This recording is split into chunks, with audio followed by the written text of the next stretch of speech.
1 तारीख को ले गए तो 4 तारीख को इनाम धरे, फिर बताए क्यों कि फरार है, ये फला अपराधी फरार है।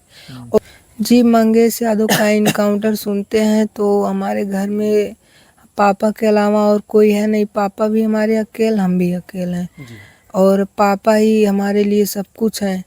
और घर में एकदम जैसे मातम सा छा जाता है। उसके बाद तो हम लोग एकदम 5 तारीख को पापा के ऊपर 1 लाख का इनाम और फरार दिखा दिए।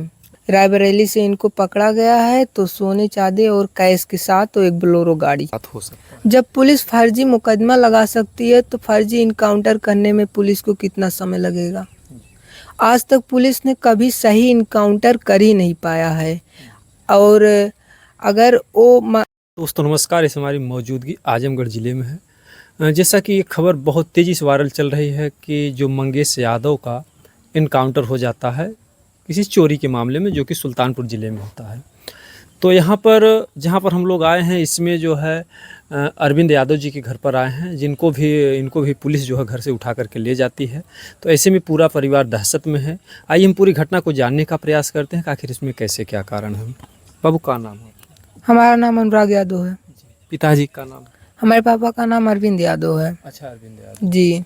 तो कैसे क्या हुआ था? उस दिन 1 तारीख को पापा घर पे ही थे और यहाँ खेत घर के पास में ही है, वहाँ पे धान में पानी वानी चलाए थे तो वहाँ से आए तो यहाँ पे एसटीएफ वाले आए घर पे। 10-12 लोग आए तो घर को चारों तरफ से घेर लिए। चारों तरफ से घर को घेर लिया? जी। फिर उसके बाद पापा को अपने अंडर में कर लिए और हमें मामला भी नहीं बताए। फिर उसके बाद हम लोग पूछने लगे क्या मामला है, कैसे क्या, तो कुछ बोले नहीं, सिर्फ बोले कि इनको ले जा रहे हैं, 2 घंटे में पूछताछ करके छोड़ देंगे। फिर उसके बाद जब समय ओवर होने लगी तो हम लोग घबराने लगे। और फिर उसके बाद कल 2 तारीख को हम लोग आजमगढ़ से फैक्स कर दिए। फिर उसके बाद हमें 3 को लोकेशन मिली कहीं से। फिर उसके बाद हमें पता चला कि सुल्तानपुर की एसटीएफ ले गई है। अच्छा। जयसिंहपुर कोतवाली में रखी है इनको। तो हम लोग वहाँ पे पहुँच गए। तो वहाँ पे गए तो पापा थे हमारे फेस टू फेस, मतलब हम पापा को देखे, पापा हमें देखे। अच्छा। पर बात नहीं करने दे रहे थे। बात नहीं करने दिए? नहीं, बात नहीं करने दिए। फिर उसके बाद हम लोग घर चले आए। 5 तारीख को भोर में मंगेश यादव का इनकाउंटर हुआ था, जिसमें घर वाले सुने तो न्यूज़ पे देखे तो घबरा गए एकदम। तो उसके बाद यहाँ से हम लोग फिर वहाँ पे गए जयसिंहपुर कोतवाली में। अच्छा। सुल्तानपुर। तो वहाँ पे पापा नहीं थे, वहाँ से हटा दिया गया था और पूछने पे बताए कि इनको सदर भेज दिया गया है। अच्छा। तो वहाँ पे जब गए हम लोग तो वहाँ पे पापा नहीं थे, लोकेशन गलत बताई पुलिस हमको। अच्छा। गुमराह कर दी। फिर उसके बाद कोई लोकेशन नहीं मिला। कल 11 तारीख को 11वें दिने पापा को बता रहे हैं बरेली से गिरफ्तार किए हैं, जिसमें कैश और चांदी सोना बोलेरो गाड़ी से लोग कहीं जा रहे थे, सब कुछ बरामद हुआ है। और इनको यही सब दिखा रहे थे और इसमें सत्यता क्या है विषय प्रशासन जाने। जी। तो आप लोग जैसे ही मंगेश यादव का इनकाउंटर सुनते हैं तो आपके पूरे परिवार में जी मुसीबत की घड़ी है आ जाती है? जी, मंगेश यादव का इनकाउंटर सुनते हैं तो हमारे घर में पापा के अलावा और कोई है नहीं। पापा भी हमारे अकेले, हम भी अकेले हैं और पापा ही हमारे लिए सब कुछ हैं। और घर में एकदम जैसे मातम सा छा जाता है। उसके बाद तो हम लोग एकदम घबरा के फिर वहाँ पहुँच जाते हैं तो वहाँ की पुलिस हमें गुमराह कर देती है। और कितने भाई बहन हैं? हमारे पास 4 बहन और मैं अकेले हूँ। तुम सबसे छोटे हो कि बड़े हो? हम सबसे छोटे हैं। 4 बहनें हैं और 1 भाई हैं उनके जो है। और जो बहनें हैं किसी की शादी उदी हुई है कि नहीं? जी, दीदी की शादी पड़ी थी, 2-3 मार्च को शादी है। अच्छा, जो बड़ी दीदी? जी, इसी मार्च में। तो उसी सब की तैयारी वारी थोड़ा बहुत चल रही थी और बीच में ये मुसीबत आ गई है। और जबकि इसमें पापा जिस दिन की घटना बताई जा रही है उस दिन हमारे पापा घर पे ही थे। 23 तारीख के 1 दिन पहले पापा यहाँ से बलिया के लिए जो अभी को दीदी बयान दी, सिंपला दीदी, उनको लिवा के गए। यूपी पुलिस का पेपर था वो दिलवाने के लिए, वो दिलवा के 24 को आए। अच्छा। ट्रेन से। फिर उसके बाद बीच में घर ही पे थे पापा ही, खेत वोत की भराई चल रही थी, घर की खेती और कंट्राक्ट मिला के 15-16 बीघा खेत हो जाता है, धान भी ज़्यादा बैठा हुआ है। तो मैं सुबह में मोटर वोटर लगवा दिया था, साथ में थे हम पापा, वही सब भर हो रहे थे। 2 दिन तो इसी में लग गया। फिर उसके बाद 28 तारीख की जिस दिन की ये घटना है, उस दिन भी पापा अपने खेती बाड़ी में लगे थे। वो धान में पानी उनी लगा रहे थे और लगभग 2:30 से 3 बजे के बीच में एसटीएफ वाले आए और पापा को जबरन लेके गए हैं। और हम लोगों को जिस दिन की घटना है उस दिन हमारे पापा घर थे और कोई जानकारी भी नहीं कि ऐसी ऐसी घटना। जिस दिन पापा को लगे हमको ये भी नहीं पता था कि ऐसी घटना में ले जा रहे हैं। जब हमको ये पता कब चला कि जब पापा को ये लोग लेके गए, उसके बाद ये 4 दिन अपने अंडर में रखने के बाद 5 तारीख को पापा के ऊपर 1 लाख का इनाम और फरार दिखा दिए। अच्छा, यहाँ से ले जाने के बाद जो है ये इल्जाम लगा देते हैं कि फरार हैं। हाँ। और इनको जो भी पकड़ेगा 1 लाख रुपए का इनाम। जी, 4 दिन रखने के बाद ये करते हैं। फिर उसके बाद ऐसे ऐसे करके 10 दिन बिता देते हैं ये लोग। फिर 11वें दिन ये मतलब कि दिखाते हैं बरेली से, रायबरेली से इनको पकड़ा गया है, तो सोने चांदी और कैश के साथ तो एक बोलेरो गाड़ी। तो अगर हमारे पापा इस लूट में मान लीजिए, अगर उस दिन तो हमारे पापा घर पे थे 28 तारीख को, अगर थे तो पुलिस हमारे घर की तलाशी क्यों नहीं ली? और अपने अंडर में 10 दिन रखने के बाद 11वें दिन पापा बरेली कैसे पहुंच गए? उनके पास इतना सब कैश, सोना चांदी, बोलेरो सब कहाँ से आई? ये सब कहाँ से? प्रशासन हमें इसका जवाब दे। जी।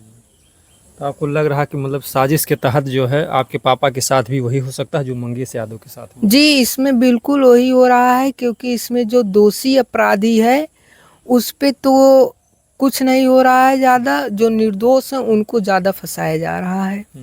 जी। आपको जैसे पूरा लगता है हमारे पापा निर्दोष है?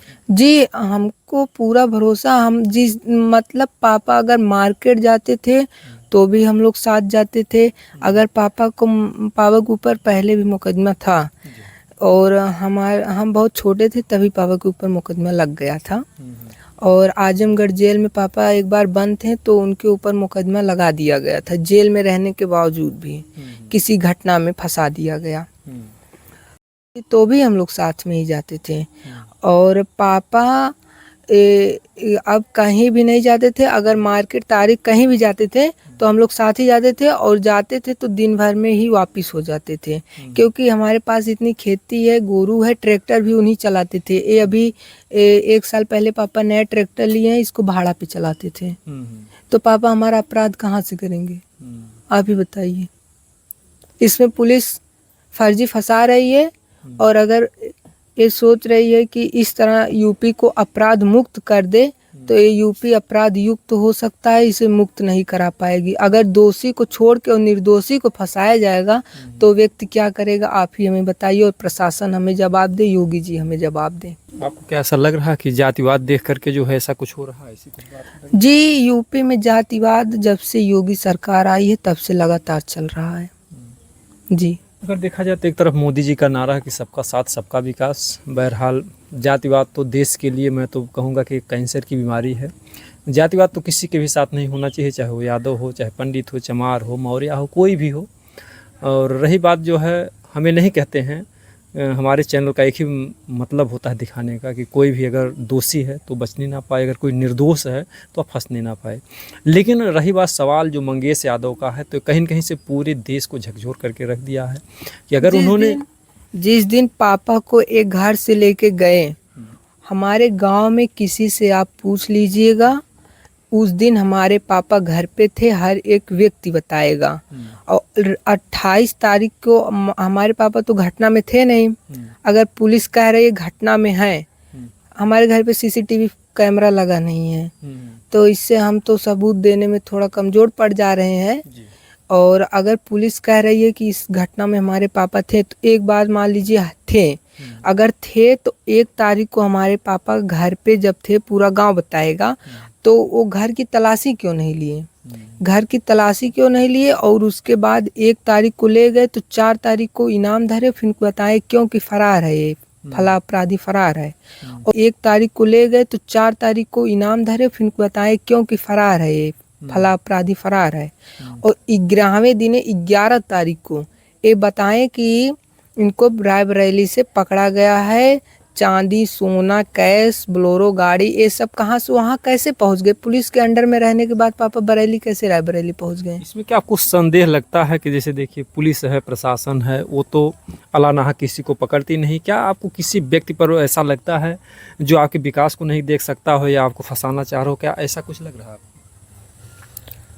जी, पापा हमारे अकेले हैं और विरोध भी हमारा बहुत करते हैं गांव वाले। जी गांव मतलब ये मान के चलिए, हमारा विरोध तो ऑलरेडी सब लोग करते हैं, ये परिवार की कमजोरी के लिए।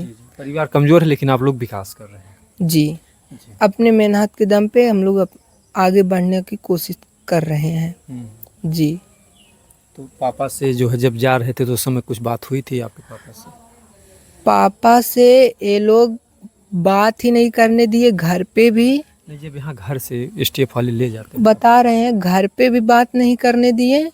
तुरंत ही इतने लोग थे, 10 से 12 लोग थे कि ऐसा आ गए और ऐसा घर को घेर लिए और पापा को पकड़ लिए कि हम लोग जान ही नहीं पाए क्या मामला है, कैसे लोग कैसे इनको क्या कर रहे हैं ये सब।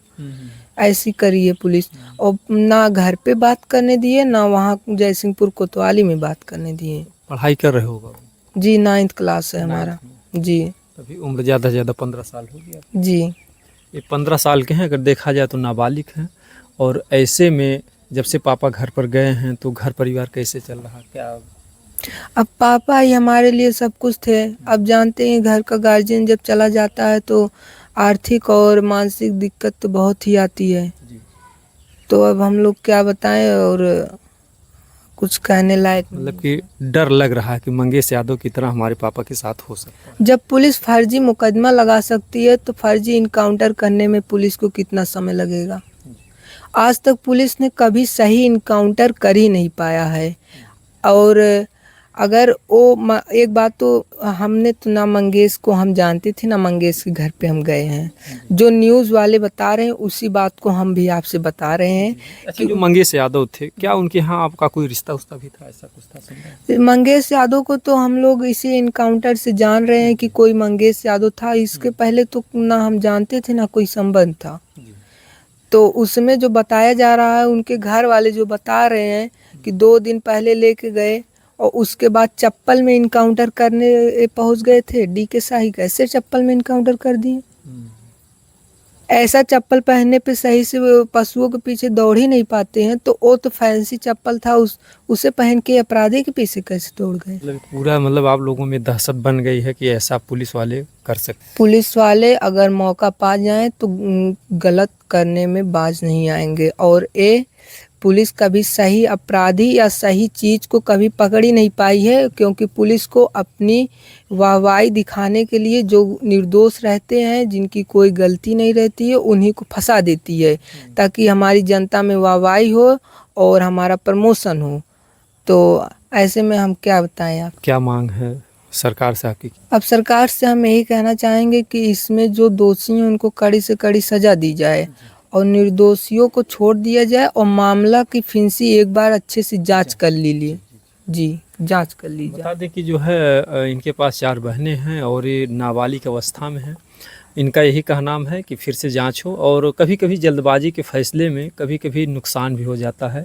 और कहते हैं कि अगर एक निर्दोष मारा गया तो जान लीजिए कोई बहुत बड़ा गुनाह है। तो ऐसे में मंगेश के घर वाले भी यही मांग कर रहे हैं कि मतलब कि अब वो मांग क्या करेंगे, उनका तो पूरा दुनिया उजड़ गया। लेकिन एक जो बसा बसाया हुआ घर है, अगर जिस तरीके से देखा जाए 4 बेटियां हैं, 1 बेटा है, इनका पूरा भविष्य खतरे में है। और मैं ये नहीं कहता, मैं किसी अपराधी का सपोर्ट नहीं करता, लेकिन हाँ, मामले की जांच ज़रूर की जाए। और ऐसा तो भारतीय कानून में बहरहाल हम तो वकालत पढ़े नहीं है या हमके उतनी जानकारी नहीं, लेकिन जहाँ तक हमको ये जानकारी कि अगर कोई चोरी करता है तो शायद उसके लिए हत्या, फांसी या ऐसी सज़ाएँ तो नामुमकिन है। ये बड़े बड़े अपराधियों के लिए, चाहे वो आतंकवादी हो, देशद्रोही हो, गोकशी वाला हो, ऐसे अपराधियों को ऐसी सज़ाएँ दी जाती हैं। अगर लड़कियों का बलात्कार हो रहा है, उनको तो ना फांसी मिली ना इनकाउंटर हुआ, तो जो बेचारा, ये मान लीजिए चोरी करना भी गलत है, ये गलत है, लेकिन तो इसको चोरी करने के बाद किसी की जान क्यों ली जाए? जब जो लड़कियों के साथ गलत कर रहा है उसके साथ जब गलत नहीं किया जा रहा है, तो इनके साथ क्यों गलत किया? जी बिल्कुल, जो है इनकी जो बातें हैं, इनकी बातों में दम है। हम आपको प्रमाण भी दिखा सकते हैं कि 300 बेटियों का बलात्कार से उत्तर प्रदेश में हर वर्ष जो है जान जाती है। तो कम से कम जो ऐसे अपराधी हैं, ऐसे अपराधियों को शूट किया जाए। अगर बहादुरी दिखाना है, चाहे प्रशासन को या शासन किसी को भी, तो बच्चियों को ज़िंदगी को बचाया जाए। जो दहेज के लोभ में 250-300 बेटियाँ जो है मारी जा रही हैं हर वर्ष, जो है अगर देखा जाए हर वर्ष क्या 200-250 बेटियां उत्तर प्रदेश में पर डे, क्योंकि 2,500 से 3,000 बेटियां मारी जाती हैं एक साल में। हमारे पास उसका पुख्ता प्रमाण है। तो ऐसे लोगों के को शूट किया जाए। और अगर कोई चोरी कर लिया, अगर कुछ ऐसा कुछ है, तो ठीक है, उसके लिए जो संविधान में जो कानून है, जो बाबा भीमराव अम्बेडकर ने बना दिया है, तो उसके तहत दिया जाए। और ऐसे डायरेक्ट जो है किसी की जान लेना, इससे जो है अपराध घटेगा नहीं बल्कि और बढ़ेगा। क्योंकि जब लोगों का भरोसा उठ जाएगा, पुलिस वाले फर्जी कर रहे हैं या गुनाह कर रहे हैं या सज़ा देने में जल्दबाजी कर रहे हैं, तो इसमें तमाम ऐसे होते हैं जब जो परिवार टूट के बिखर जाता है। तो कभी कभी आप लोगों ने फिल्मों में देखा होगा कि जो बच्चे सही से जीना चाहते हैं और नहीं जीने देते हैं, तो वही बच्चे अपराधी बन जाते हैं। तो हमारा विनम्र निवेदन है सरकार से, जोगी जी से या प्रशासन के लोगों से, इस मामले को सही तरीके से जाँच किया जाए। और चोरी का मामला इतना बड़ा नहीं होता है कि किसी की जान ही ले ली जाए। जी, अगर योगी जी यूपी को अपराध मुक्त करना चाहते हैं, तो उनके ऊपर क्यों मुकदमा लगा था? वो तो खुद क्रिमिनल हैं, तो दूसरों को कैसे वो मुक्त करा पाएंगे? और जब दोषी को छोड़ के निर्दोषी को वे वैसे फंसाएंगे, तो ऐसे में यूपी कभी अपराध मुक्त हो ही नहीं सकता है। इस पे एक बार जांच की जाए। जी। और तो उस मामले में अखिलेश यादव ने काफ़ी सपोर्ट किया। तो क्या इस मामले में अखिलेश यादव कुछ बातें कर रहे हैं आप लोगों से, आपके परिवार से? जी, अभी हमारे परिवार से उनसे कोई बात ही नहीं हुई है। जी। और यही आप लोग मीडिया लोग, काफ़ी लोग का सपोर्ट लेके थोड़ा। जी, अगर अखिलेश यादव देख रहे हैं तुम्हारे वीडियो को, तो उनसे क्या कहना चाहिए? हम उनसे यही कहना चाहेंगे कि इस मामले की एक बार जांच करवा दी जाए। जी। जी। अखिलेश यादव जी, अगर आप तक हमारा वीडियो जाता है या जो भी लोग देख रहे हैं, देखिए बात मानवता और इंसानियत की है। मैं नहीं चाहता कि कोई निर्दोष परिवार इस तरीके से फंसे। अगर दोषी है तो जो उचित सज़ा हो वही दी जाए। और चोरी की तो इतनी बड़ी सज़ा नहीं होती है, शायद इस बात को सब लोग जानते हैं। तो पुनः जो इस मामले को ठीक तरीके से जांच की जाए। और अखिलेश यादव जी, आपसे हमारा विनम्र निवेदन है, क्योंकि मंगेश यादव के परिवार के साथ तो आप खड़े हैं। जिसकी दुनिया उजड़ गई, उसकी दुनिया आप वापस नहीं ला सकते हैं, लेकिन जिसकी दुनिया जाने वाली है, उसकी दुनिया को आप ज़रूर बचा सकते हैं। क्यों बाबू? जी, सही आप बता रहे हैं।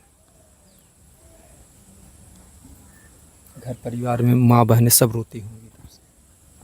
जी, हमारे घर में एकदम मातम सा छा गया। पापा के जाने के बाद हम लोग की पढ़ाई भी नहीं सही से हो पा रही है। पापा 1 तारीख से गए हैं, तब से हम लोग स्कूल भी नहीं जा पा रहे हैं।